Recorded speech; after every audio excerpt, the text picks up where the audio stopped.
3. Together, the dragon and I flew over the town and towards the school. As we got closer, I could see all my friends standing in the group of playground with their bats. "Hey, look!" shouted Oliver, pointing upwards. "There's Isadora!" "Hi, Isadora!" called Zoe. "Wow!" cried Samantha. "She's brought a dragon!" yelled Sashi. I landed on the playground with the dragon, and everyone immediately began to cluster around. "That's amazing," said Jasper. "Incredible," agreed Bruno. "Whoa," said Zoe. The dragon smiled proudly and puffed out a cloud of stars and glitter. Its scales shimmered in sunshine. I suddenly felt very pleased, and I had some brought such as interesting pets into school. "Do you want to have a ride?" I asked my friends. "I'm sure the dragon wouldn't mind." "Yes!" cried Bruno. "I want to ride! Let me go first!" He hopped on the dragon's back, and the dragon flew up the air. It did a little circle and landed gently back on the ground. "Whee!" squealed Oliver. "I want to go!" shouted Oliver. One by one of my friends all had to go on the dragon's back until Mrs. Cherry spotted it happening and came racing into the school playground looking very shocked and surprised. "What's going on?" She shrugged. "This is a house of safely hazard. Everyone come inside immediately." The dragon flapped it down to the ground, and we followed old Mrs. Cherry into the classroom. I sat down at my desk, and the dragon sat next to me. It skipped, puffing out of clouds and stars and glitter into the air. The boy, sitting in the front of me, began to sneeze. "Wow," said Mrs. Cherry came from class. "We are going to take turns to come to the front of the class and talk about our pets. Who wants to go first?" Bruno shoot his head up into the air, and Mrs. Cherry knocked him to the front. "This is George in iguana," said Bruno, holding out of the lizard-like a creature that everyone to see. "He has striped tails and he needs a cubworm." "Lovely," said Mrs. Cherry.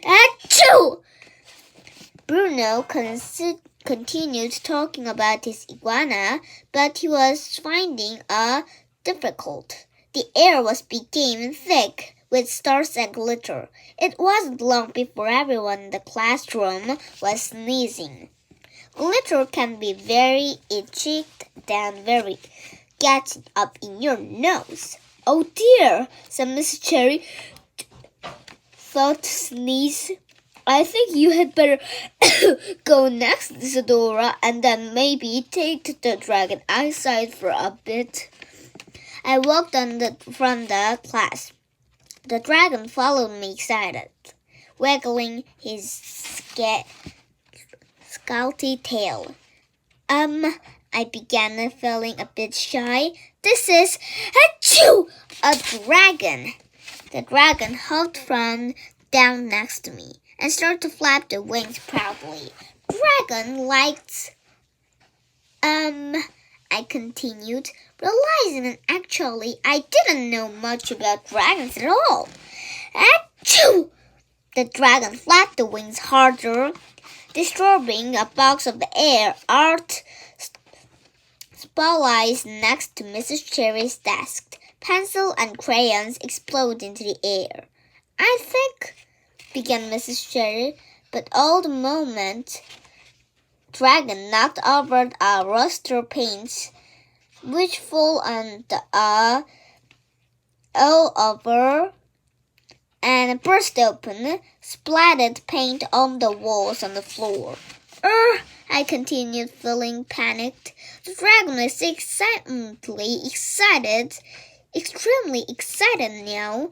It rose up into the air and tried to fly around the room, knocking over everything in the path. Joe's puppy began to bark and leapt across the desk. Samantha Simmons' cat started to wail. Jasper's snake hissed and snugly away from him. "Oh!" screamed Samantha, jumping up and down for her desk. "The snake's on the loose!" 10 seconds later, the class was a chaos. "Help!" shrieked Samantha. "Where's my snake?" shouted Jasper. "Stop!" I yelled at Dragon. The dragon didn't want to stop. It was enjoying itself too much. "Oh my goodness!" wailed Mrs. Cherry with her hands in her hands. I didn't know what to do. The dragon was destroying the classroom. Round and round it went, wanting everything it didn't want. There was nothing else for it. I opened the window. As soon as the dragon sensed the fresh air, and it launched itself towards it. Flapped, flapped, flapped. When its shimmery scale wings and my hair blew back into the breeze. Stars and glitter swirled around the room. And then it was gone. It flew out across the playground and up into the sky.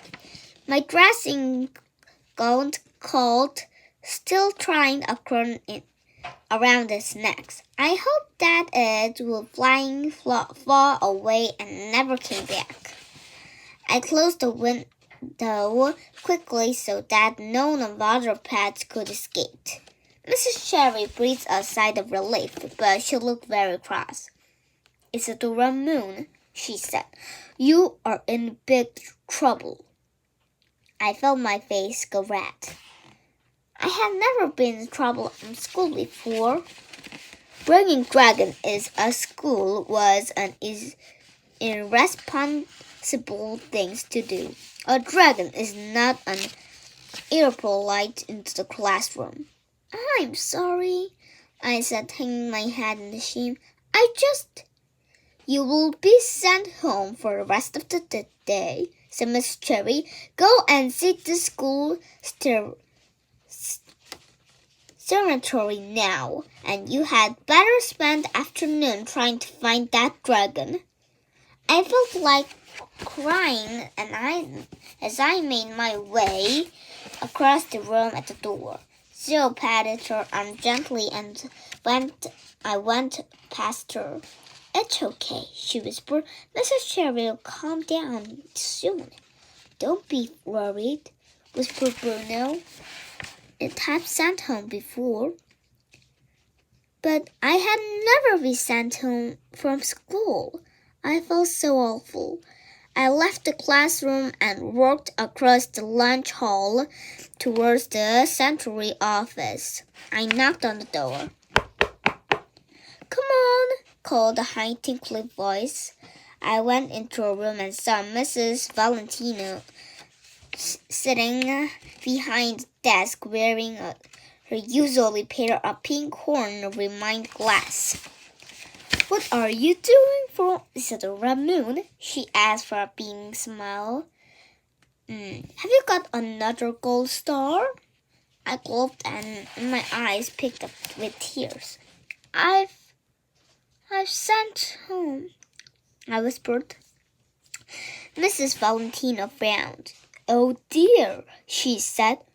"That's not like you. What's happened?" I explained about Marable and the dragon, and Mrs. Valentino nodded gravely. "You've got yourself into the quick of pit, haven't you?" she said.